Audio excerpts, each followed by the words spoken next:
This is the Farmington Feed, bringing you information from the City of Farmington. Hi, and welcome back to the Farmington Feed. I'm Corinne Hodgnicki, the city's communications specialist, and I'm hungry for another episode of the feed. Our guests today are Josh Solinger, Liquor Operations Manager, and Kelly Omlid, Parks and Recreation Director, and Officer Hagfors, the K-9 Unit Officer. They're here today to talk about Farmington Liquor's donation drive for April. Liquors holds donation drives each year to support specific departments or organizations in Farmington.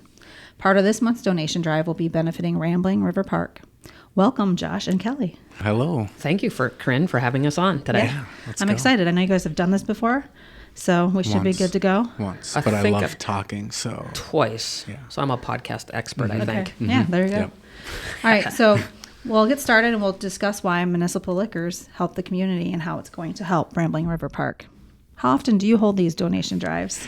We do 2 donation drives a year. We do one in October that benefits the Toys for Town program and the Farmington Food Shelf. Those funds get to those programs just in time for Thanksgiving and Christmas. And then we do another one in April that's kind of a flex donation drive for us. We kind of reach out to city members and the community to figure out where we need help, and we do the best we can help them. So how does this donation drive work? Like what goes into it? Well, we do a few different things. We accept roundup donations at the store of any amount you want or just the cents to bring it to the next dollar. But a few years ago, we also started doing silent auctions in the store. So I lean on my vendors to get us a bunch of cool stuff that we can run silent auctions with. And so far, we've got a couple solo stoves, a Blackstone grill, an autographed Justin Jefferson jersey. Like, we've got some really cool stuff that we're going to roll out on April 1st. Oh, nice. Yeah. I bet people are going to be excited about those. Mm-hmm. So silent auction, meaning you just write down your bid. Yep. When you're in the store. Yep. Okay. So I set an internal goal for our team for our fundraising efforts. And when we get towards the end of the month, if we haven't quite met that goal, I'll reach out to local business owners. And we've had a lot of great ones step up to get us well beyond that goal. Fritz Mechanical, Janie's Home Team, B&B Transformer, a lot of great businesses have stepped up and helped us out at the end. Oh, that's nice. You can do that. Yeah. So how can someone contribute that doesn't necessarily shop at the liquor store? That's easy. You can still stop in and make a donation of any amount you want. And you can pay cash, check, card. And you can also support the silent auction, too. You don't have to buy anything. You can just come in and support them. Okay, that's a good idea. And who doesn't want a new Blackstone grill? Yeah. Perfect for the spring. I'm looking at it, too. I mean, I didn't even know. Yeah. I have one. You need one. Yeah. I don't know how to use one. I can show you. Anybody could do it. My boys make smash burgers with me on ours. Oh, okay. They've got it down, and they're 6 and 3.5. So. I mean, there you go. Rambling River Park just recently had their master plan updated and adopted by council. Kelly, what does that mean for the park? Correct. So we went through a process, plenty of community engagement to determine the future of Rambling River Park. We knew it was needed of a facelift, bring it back to the premier park it once was. So the master plan was adopted in August. In that plan, it calls for a new playground. It's going to be an inclusive playground with a poured-in-place rubber surfacing. It's actually going to go where the tennis courts currently are. So April 1st, weather permitting, you'll see weather permitting for sure. Weather permitting, and I want to say that because we weren't planning on this snow, but you'll see park maintenance starting to take down that tennis court fence and removing the tennis court surface. Okay. And that is where the playground equipment will go. Also in the master plan is a new shelter between the Veterans Memorial and where the new playground equipment will go. A new skate park, pickleball courts, native prairie restoration, new bathroom, an amphitheater, more access to the river for fishing. Okay. So it's a plan, and it will take several years to fully complete the plan. Yeah, that's big. That's a lot. It's a lot, but it is very exciting. We're really excited about what this means for Farmington. I think this new playground equipment will bring people into town specifically for that playground. Okay, so you said it's an inclusive playground. What does that actually mean when you're building one? Like, what does that include? Not all pieces will be accessible by somebody in a mobility device, but there will be several pieces that anybody could access, whether they're in a wheelchair or have some other mobility device. We're very excited. There will be a few new features that we don't have anywhere in our park system. Okay. We're going to have some zip lines. Oh, those are awesome. Yes, zip lines in Farmington. We're really excited about that. This is so cool because it's the first thing you see when you come into Farmington is that park. And it's going to look so awesome when it's done. It's going to have some nice bright colors, and you will definitely see it as you're driving into Farmington, and you might do a double take. And that's what we want. We hope you get past onto the bridge and like, whoa, we got a new playground equipment. Yeah. We got to go into that And then small people parking wanna lot on stop. the east side, Yep. and we need to stop. Yep. We were going to go down to the bakery or whatever downtown, but we need to do this first, and then we'll keep heading downtown. Oh, for sure. My kids always want to stop at a park, and Yep. if you Bring can the see it. donuts to the park. Bring the There you donuts go. to the park. Absolutely. All right. Well, back to Josh for a second. How will your employees incorporate this donation drive into their shift? What do they do? We ask if they want to round up, but we're also running a special on our wine club membership for that month only. So instead of $25 for the year, it's $15 for the year. And that grants you 10% off on all regularly priced wine for the entire year. Nice. So on a lot of purchases, you've covered that within 1 or 2 stops in. Right, for sure.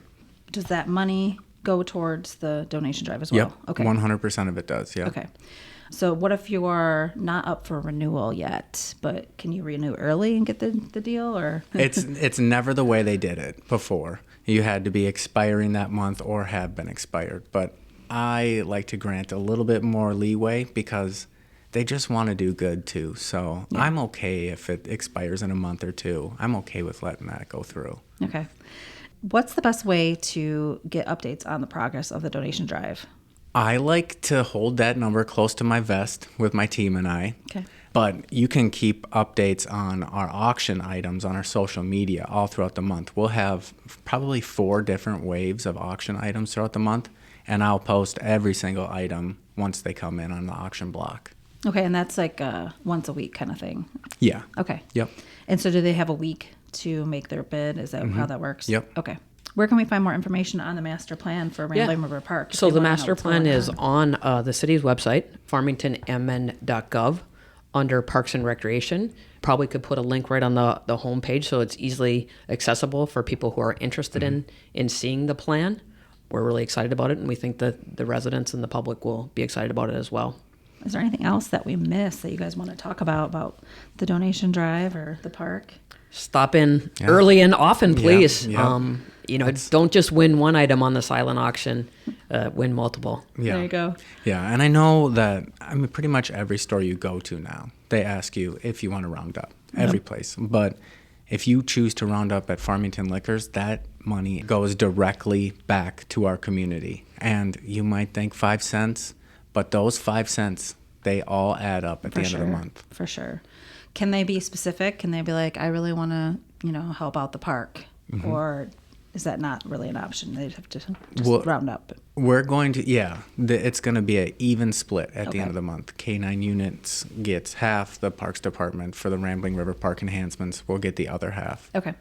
But they can choose to donate whatever amount of money they want. So they're not set to the 17 cents to bring it up to $5. They can do whatever they like. Okay. And that can go right on their card too. Nice. Yep. All right. Well, thank you, Josh and Kelly, for spending some time with me talking about what Farmington Liquors does for our parks. Yes. Thank you, and I want to thank Josh and his team. Without them asking customers to round up and all their hard work to get silent auction items from the vendors, this isn't possible. And let's keep that money in Farmington, and I really appreciate your support, Josh, and your teams. So We're thank going you. to work for you. Thank you. Our conversation continues with Officer Hagfors, the Canine Officer for Farmington. Part of this month's donation drive will be benefiting the Canine Officer Smoke. So welcome. Yep, thank you for having me. Yeah. So we're going to talk a little bit about what Smoke does for the department and what you're responsible for as his handler. Yeah, absolutely. So for the department, smoke serves as a detection and apprehension tool, not just for Farmington, but is frequently used across the South Metro as well as the South Metro SWAT team, which encompasses Dakota and Rice County. German Shepherd working dogs, they got about 225 million olfactory receptors compared to our 6 million as humans. Because of this, he's excellent for detection of drugs such as fentanyl, heroin, crack, and a list of others. But he's also trained to track, locate, and apprehend suspects as well as search for children and vulnerable adults. Okay. So, and then as his handler, what are you responsible for on the daily? So I'm responsible for him both at work and at home. So he lives with me, works with me, even goes camping with me. I'm responsible for his, care every day to include, exercise, training, which is a required minimum of 16 hours a month. Also ensure that he has a good, comfortable home life when he's off work. I want to make sure he's got a busy life at work. I want to make sure he can at least enjoy his time off. While I'm at work, I'm responsible for making sure he's deployed in correct situations, per our policy. Also that we're both set up for success, and I essentially operate him like a piece of equipment during canine employments.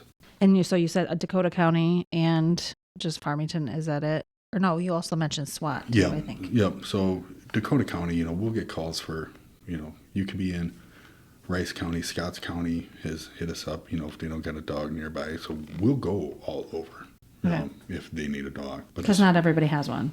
Correct. Okay. Correct. Like Rosemount doesn't have a dog. We have one. Hastings has one. But, a lot of agencies will have two on. But there's times where it'll just be me and him for the entire Dakota County. Oh, wow. And Rice County. Okay. So I'm up in West St. Paul, South St. Paul. I'll shoot across over to Hastings, wherever it may be. I mean, we get pulled all over. Okay, so you're not always in Farmington. Correct. So what's a typical day look like for Smoke then? Typical day consists of, waking up, running around like a ball with the kids, as well as our other two dogs. He likes playing with them. When it's time for work, I put a flat collar on him, which is his, that's his working collar. He knows when that collar goes on, like, okay, Dad, it's time to go to work. So he gets all excited over that. That gets him ready. Yep. So we start day off, we lay a few different tracks, not only burn energy, but also get him fresh on his most commonly utilized skill, which is tracking. So we'll go and take his toy and I'll walk fields, depending on, I'll use various winds, I'll use different weathers, stuff like that, different surfaces. Just get him used to tracking and understanding, like, yep, we're working today. Then we conduct patrols, state calls for the service in the city or anywhere in the South Metro that he's needed. And depending on the call load, we'll do additional training such as, obedience, narcotics, or building searches. Why does Smoke need our support? Smoke is a special dog, and he puts his life on the line every day. He not only serves Farmington, but Dakota County as well. And also, he puts himself in situations that a lot of other dogs aren't put in, very high risk, SWAT operations, where they're only for the worst of the worst people. Okay. SWAT teams don't get called out for everything. Right. It's got to be a violent, weapons involved, suspect that we're there for. Farmington expects, and deserves an agency that's highly trained and equipped to handle its calls for service. Smoke is a piece of that equipment that we used, to ensure he's more than ready to locate, a missing child, a violent suspect, or, someone that just burglarized your home. We require a significant amount of continued training as well as equipment for him, such as, tracking harnesses, e-collars, ballistic vests. Okay, right. They did that fundraiser for his vest. Yep. Not too long ago. Yep, that they did. And so those aren't cheap. And how often do you go through those? Oh, yeah. I mean, he's ready for another tracking harness right now.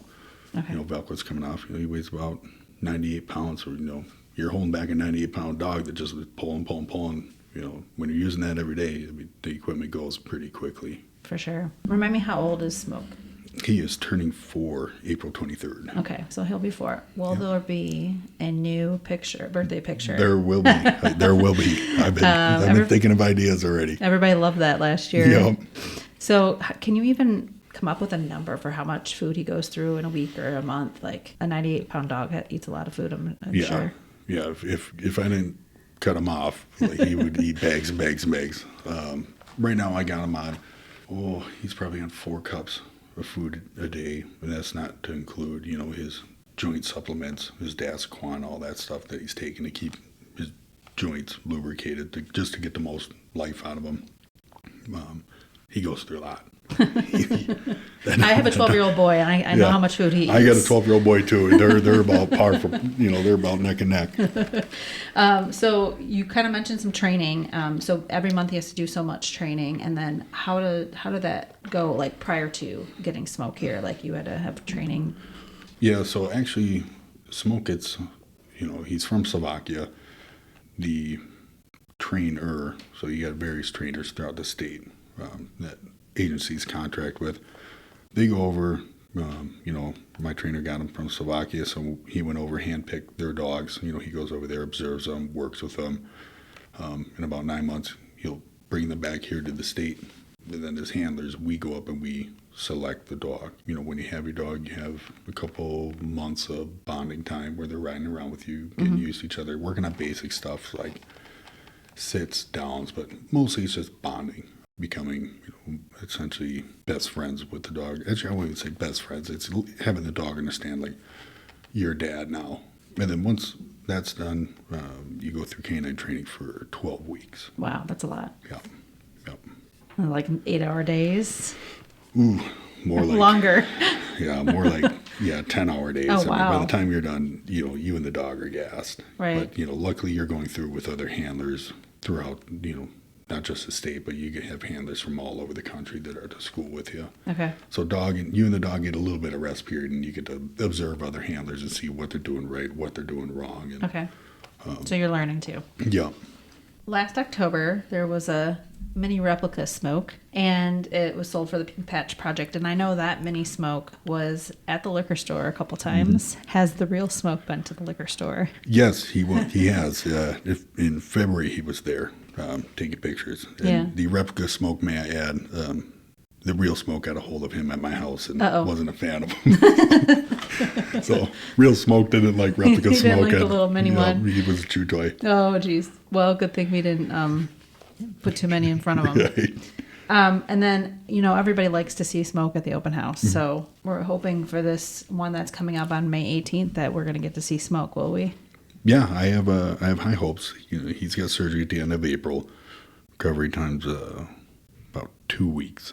So Okay. barring any setbacks or any complications with the surgery, he should be ready to go for the open house. And even in the event, I'm already coming up in the back of my mind of different handlers, that can come in and fill his spot if needed. Okay. Like So there will be a canine demonstration of some sort. Yeah. Blakeville's got 2 handlers that have been more than willing to help out. We also have Invergrove Heights. Their handler lives within the city here, and he's always more than willing to help out Okay. if I got to hit the emergency button and find another dog. Right. Well, we're hoping he recovers quickly. Yeah. What can people expect for that demonstration? More of Mayor Hoyt getting bit, I hope. He doesn't know that yet, but I'll... I was going to say, did you ask him? Yeah, no, that'll be a conversation me and him will have, but he's always been more than willing to be Smoke's chew toy. So I think this year we'll do some more bailout drills out of the squad car and stuff like that. I think that's what a lot of the kids like to see. Right. I wanna see Running the after action. bad guy, Yeah. the action stuff. They're not too concerned over, dogs sitting on a bucket that's got narcotics in it. They like to see Yeah. people, the Mayor Hoyt getting bit. Of course. So I'm going to end with this question. I'm sure you've heard of bed bug sniffing dogs. I have. Obviously, Smoke doesn't do that. What is he trained to sniff? Smoke's trained to sniff various drugs, heroin, crack, methamphetamine, fentanyl, cocaine, ecstasy. He's also trained for ground disturbance. So, when you step on a piece of grass, it emits a different odor than, a non-disturbed piece of grass. Okay. So that mixed with human odor, as well as, they're not specifically trained on the different human sweats, but they pick up on it. So Like different human sweats. yep. So What is like that? if you're working out and you're running because you don't want to go back to prison, that's 2 different odors to the dog. Oh, okay. So they pick up on we call it a hot odor. So you can have 2 of the same tracks side by side. One's a fear sweat, one's a regular jogging sweat. Mm-hmm. They're going to pick up on that fear sweat because we typically use people that are scared of dogs. Oh. In a way. Okay. People that are kind of uneasy around dogs, they produce a different sweat. So we typically try and get them to serve as role players for us. Okay. Because then the dogs pick up on that odor. Okay, because it's different. Yep. Interesting. I never knew that. Is there anything else that we missed talking about Smoke and the canine program that you want people to know about? No, I would just say, keep in mind, we're asking a lot of that dog. Super amazing dog. He's going above and beyond, not just for us, but for the community, for Dakota County and the SWAT team as well. Because of that, he needs the extra support. He needs the additional equipment. He needs the additional time training. He's just not your average, working dog. We're asking a lot out of him. Yeah, for sure. Putting him in the worst of the worst situations. Mm-hmm. So because of that, I just ask people, hey, give him as much support as you can. Yeah, and that financial support will definitely help. So when people are at Farmington Liquors next time, they make sure to round up and it can go to Smoke. Well, thank you for your time today. Yeah, absolutely. And I Thank you for having me. liked learning a little bit more about Smoke and the canine program and the help he is for this community, not only Farmington, but also Dakota County and the surrounding counties. Yeah. All right, well, remember to round up. Thanks again, Josh, Kelly, and Officer Hagfors for spending time with me today talking about Farmington Liquor's donation drive for April. But before I wrap up today's episode, I do want to remind you to round up when making a purchase at Farmington Liquors during the entire month of April. You can also purchase a wine club membership for only $15 this month. The regular price is $25. That membership fee gives you discounts in store for the year and free entry to the quarterly tasting events. It is good for 2 members in the same household. This month's fee will go directly to either the Canine Officer Smoke or Rambling River Park fundraisers. Be sure to check out our website at farmingtonmn.gov or the Liquors Facebook page at Farmington MN Liquors. The Facebook page features the most up-to-date information on our monthly specials, videos, announcements of new and popular products, and of course, donation drive information. That concludes this month's episode of Farmington Feed. Thank you for listening. We look forward to connecting with residents with this podcast. If you have any feedback, guest requests, or ideas, email me at communications@farmingtonmn.gov. Don't forget to subscribe to the Farmington Feed wherever you like to get your podcasts.